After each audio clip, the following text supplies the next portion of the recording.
Hi, this is another episode of Unrivaled Investing, the uncut edition, where I'm not talking about something that I've done a script on, the multi-bagger series. Those are companies that can go up hundreds or even thousands of percent.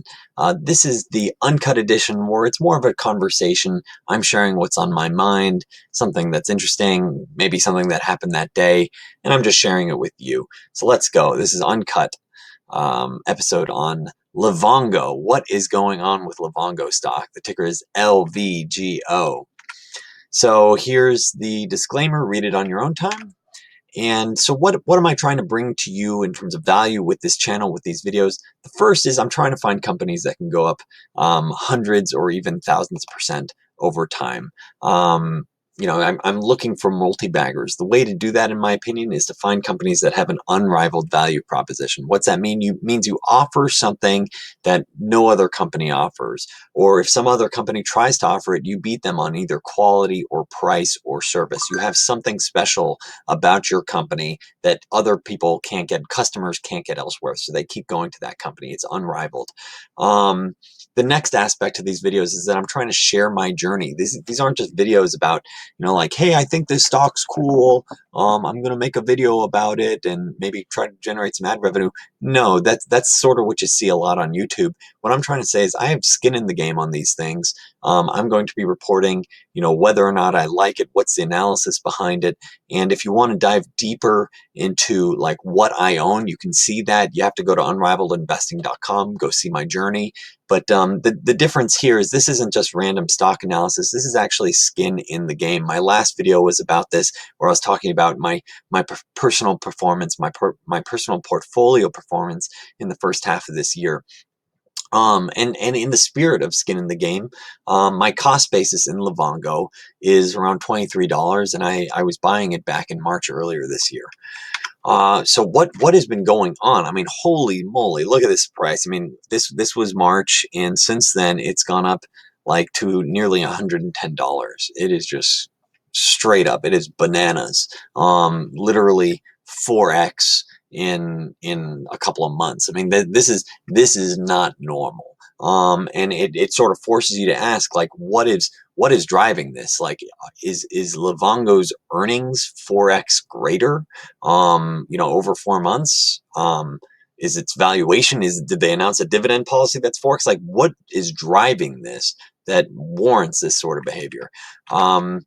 And so the reality is, what is going on is that earlier this week, they announced preliminary revenue for the second quarter, where they're guiding to 86 to 87 million versus prior guidance of 73 to 75. So all in, that's about 16% better than expected. You roll that forward and you start thinking, hey, maybe this company can be cheap. And that's what people were scratching their head at. But still, showing something that's 16% better than expected. And, let's go back, you see this price movement since then. That's a lot greater than a 16% boost. That's closer to like a 30, 40% jump, which is a lot for this 16% boost. So why is it rocketing so much higher? Here's one fella on Twitter, Albert Wing 23. He calls out a bunch of different companies and he's saying, like, look, and this is the part to focus on, this chart down here. Like, here's their run rate revenue, and Livongo is probably closer to 350 on a like forward looking run rate revenue basis. Or an annualized basis, just based on their second quarter, it's closer to 350. And so then you're talking about their addressable market's like $47 billion, and they're only doing like 300 million in revenue.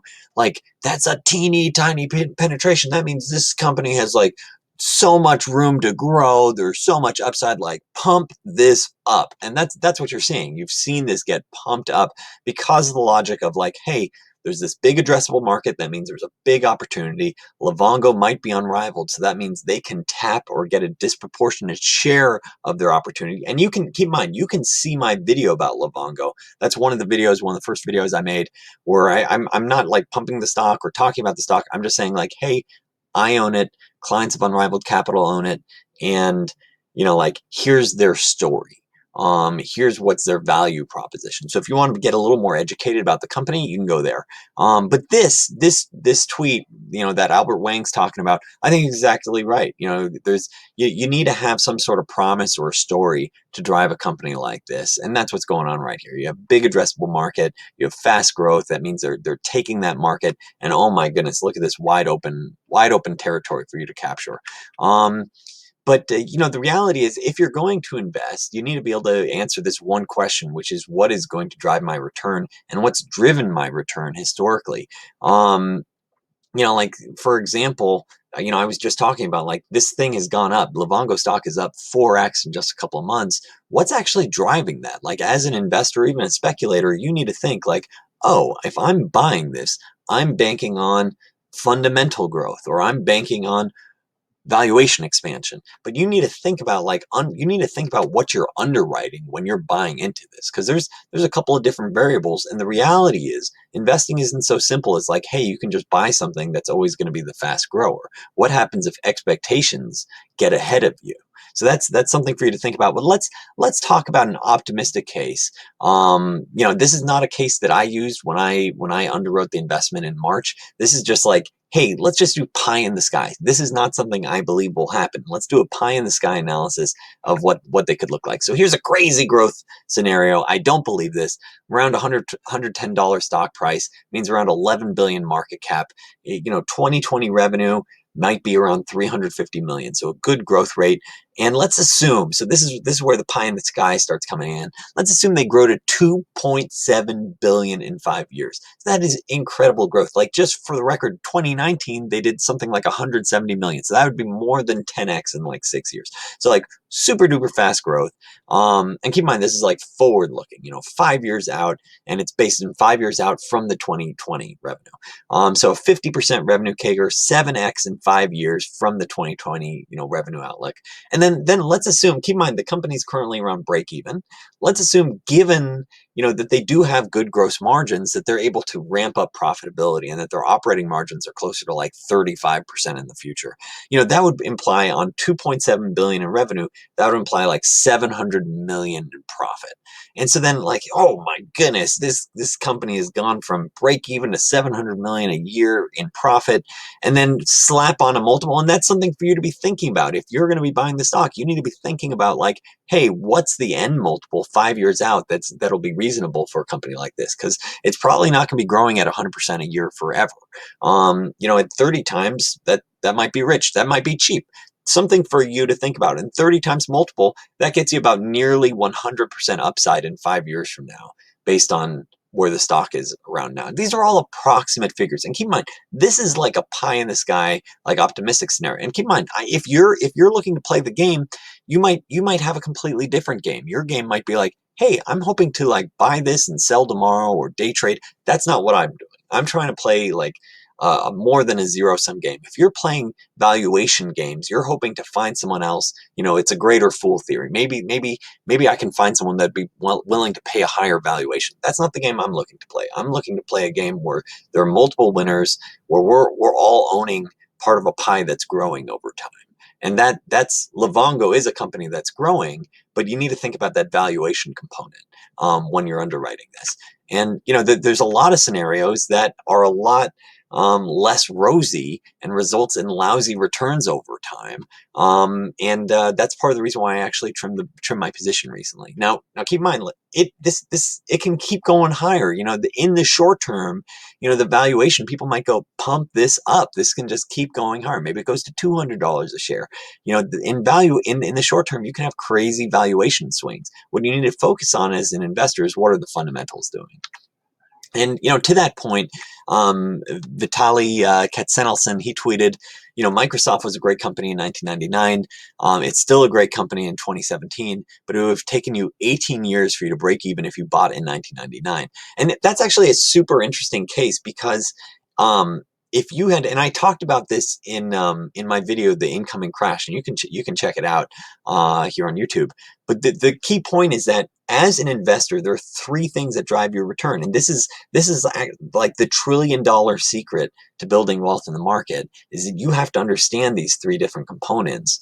And One of the components is dividends. Value, Livongo's not paying a dividend; they're break even.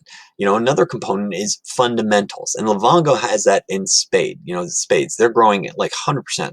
Now, the next component is valuation, and this is where it starts getting a little problematic because over long periods of time, valuation trends or benefits tend to get wiped out. So if you get a 4x return in a couple of months because of valuation, your company better earn into that, because over long periods of time, that everyone getting hyped about a company, a year later, a couple months later, a week later, people are all of a sudden less optimistic. I don't know the time frame that happened. Valuation changes. That's the human nature of this. But this is, the Microsoft example is super interesting because for like a decade there, Microsoft was growing earnings at 15% a year, which is way better than the S&P, way better than most companies. But their valuation also fell by like 75% because it was expensive from the dot-com boom or dot-com bubble. And so the valuation actually fell more than 75%, but I'm comparing like 2001 versus 1999. And the whole point is that you had this crazy earnings growth, but it was offset by the valuation, compression over several years. So 18 years just to break even. So these are the videos you can see so far. This one's the one about Livongo. This was my last uncut one, about my performance, whoop, there goes the cat, about the performance year to date. The $1 trillion secret talks about these 3 different components. And then another big, there's supposed to be another episode in the multi-bagger series, dropping this week. So if you're interested in finding out about companies that can potentially go up hundreds or even thousands of percent over time, hit that subscribe button, because I'll have another company this week for you to check out. And that's more of the scripted, my wife does much better graphic design, and so it looks a lot better. She's the one that brings magic to this, not me. And so that's those are the videos. So I have a multi-bagger series of companies that I think are really interesting to look at. It's up to you if you think you should pull the trigger. I am not recommending anything, but I'm just trying to find companies like, does this have an unrivaled value proposition? If so, do you have this huge market opportunity? And so, yeah, thanks so much for watching. If you liked it, hit that subscribe button, hit that like button. Thank you so much.